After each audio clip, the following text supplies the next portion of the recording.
The theme of this congregation this month is the gift of heritage. I am grateful every day for the gift of my Jewish heritage. Each day but to everything there is a season. And this season on the Jewish calendar, we have one deep, sacred moment after another. The Jewish New Year begins sometime in September or October. A brief digression on the Jewish calendar. It's lunar, not loony. Sometimes it feels that way. But each month, think about where the word month comes from, begins with that first sliver of the new moon and ends with no visible moon at all, and the moon cycle being approximately 29 and a half days. We alternate months, a month 29 days, a month 30 days, which leads to a 12-month year of 354 days, which means the holy days are 11 days earlier than next year on the calendar, on the solar calendar. So to keep the holy days in their proper solar seasons, we add an extra month to the calendar 7 times every 19 years. Because to everything there is a season, and we can't celebrate the Fall Harvest Festival in January. Now, this year, the Jewish year started on September 15th. A couple of years ago when Rosh Hashanah, that's the Hebrew term for New Year, when it began on September 5th, we said, oh, the holidays are early this year. And next year, when Rosh Hashanah begins the evening of October 2nd, we'll say, oh, the holidays are late this year. But this year, September 15th, feels right on time. Now, the Jewish New Year is joyful, but serious. It's a serious occasion. We serve sweet foods as a way of conveying that we should each have a sweet year, including a round challah, braided bread, which normally is long rather than round. Round because we've come around another yearly cycle, and round because we're celebrating the birthday of the world, along with celebrating God's sovereignty thereof. This will be out there later.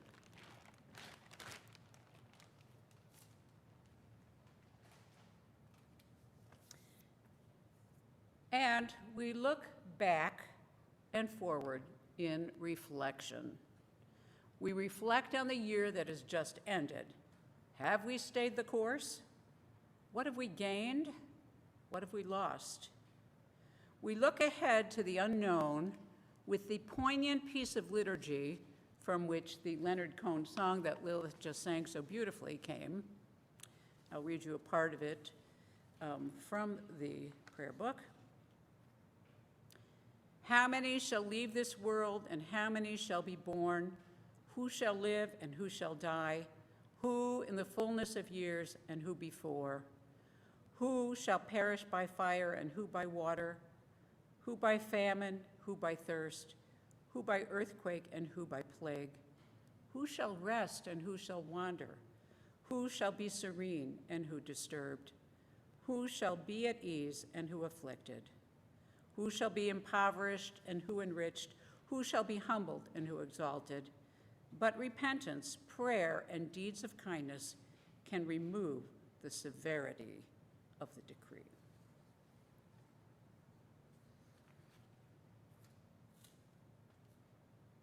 We blow the shofar, a ram's horn. I'm not sure if this is from a ram or an antelope, because antelopes are also used for a shofar. And it's a wake-up call. Have you ever heard the shofar? Okay. Well, then you're not going to appreciate it. I am going to blow it, but I'm not a shofar blower.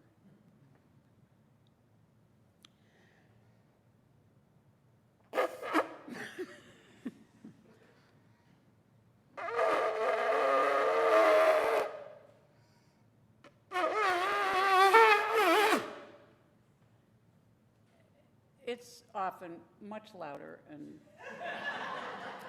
has some interesting twists in the notes. You know, people can actually play different notes on it, but it's a wake-up call. It's very startling to hear it. It's a wake-up call that perhaps we are wasting our limited time in this world. Our time is short. Live with purpose. What a beautiful way to mark the end of a year and start another one. That was sacred occasion number 1. Sacred occasion number 2, our yearly Day of Atonement, Yom Kippur, which comes 8 days after our 2-day Rosh Hashanah, New Year's.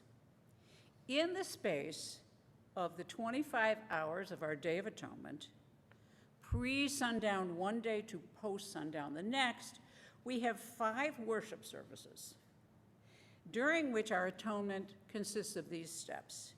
We remind ourselves that God is compassionate, forgiving, and loves us. We confess our misdoings in the plural.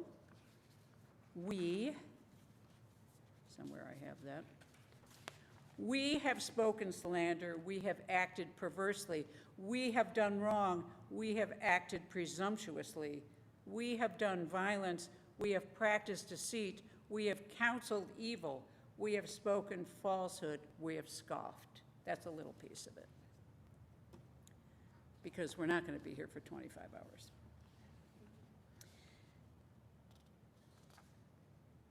We ask for forgiveness. We confess more misdoings in the plural. We ask again for forgiveness.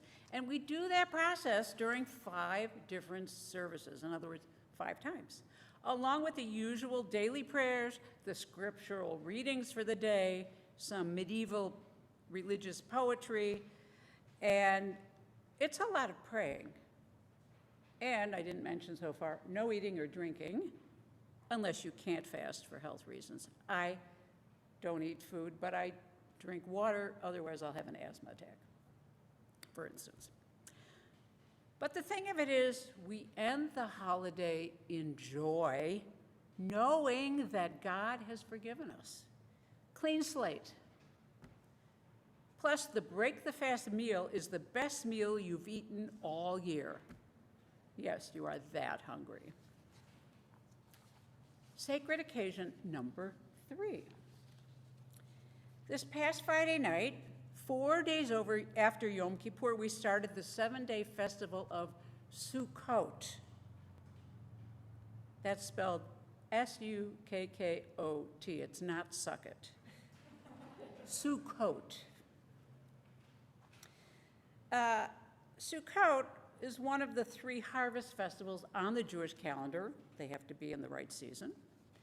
And we're instructed to build temporary structures with walls that can be solid plywood or other materials, in my case, quilts, and a roof of natural materials through which you can see the stars and get wet if it rains.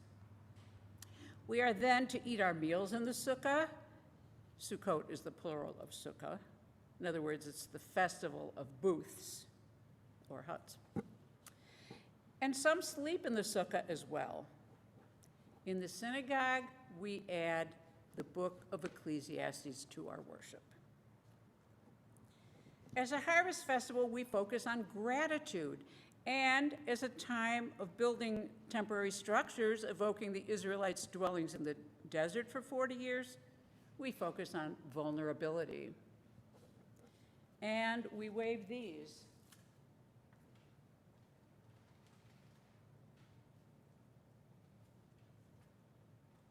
Each morning, in 6 directions.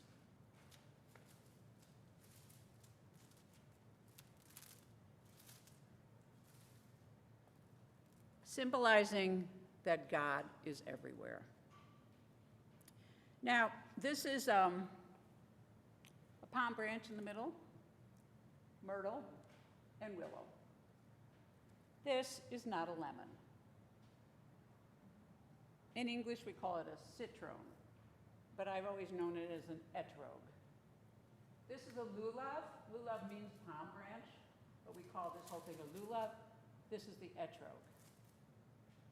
And you can find it in Leviticus chapter 23 that it says to take 4 species and rejoice with them. So there's some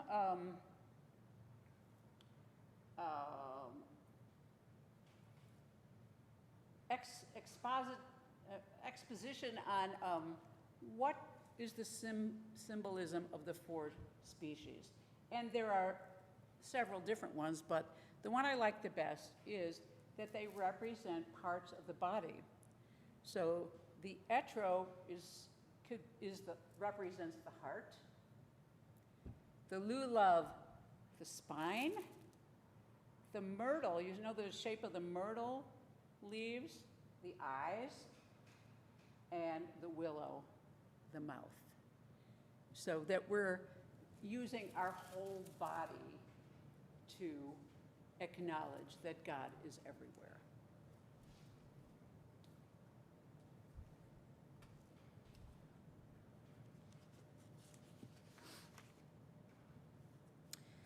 Also, we invite guests to sit in our sukkah and eat and drink and converse. And by the way, any of you who want to, this afternoon you're invited to the open sukkah at our house between 2 and 5. And when it rains, it turns into an open house, but the weather's supposed to be beautiful today. So come on over. We're not done though. Sacred occasion number 4, Simchat Torah. You probably heard the word Torah, the 5 books of Moses. Simcha means joy. The day after Sukkot ends, a week from today, we celebrate the fact that we're finishing the last chapter of the Torah, Deuteronomy chapter 34. And throughout the world, you know, we read the Torah, the 5 books of Moses, a few chapters each week, every congregation in the world on the same schedule. On Simchat Torah, we rejoice that we've finished and are starting over with chapter 1 of the book of Genesis. So we read the end of the Torah in one scroll, and we have the other scroll rolled to the beginning. We read the first chapter, and we have 7 processions dancing with the Torah scrolls. It's a time of such joy. So these are the themes of the holy occasions in this 23-day period. Rosh Hashanah, renewal, change, reflection, gratitude, uncertainty, and love. Yom Kippur, contrition, confession, forgiveness, acceptance, love. Of Sukkot, gratitude, vulnerability, joy, and responsibility. Of Simchat Torah, gratitude, joy, love, appreciation of our sacred teachings. We experience these themes throughout all of our senses, hearing the shofar, tasting sweet foods, the first food after a fast, drinking wine at the beginning of each sacred occasion except for Yom Kippur, seeing the pageantry, the beauty of the decorated sukkah, smelling the etrog, touching the lulav and etrog, touching the Torah scrolls. This is the amazing autumn gift of my heritage. Thank you.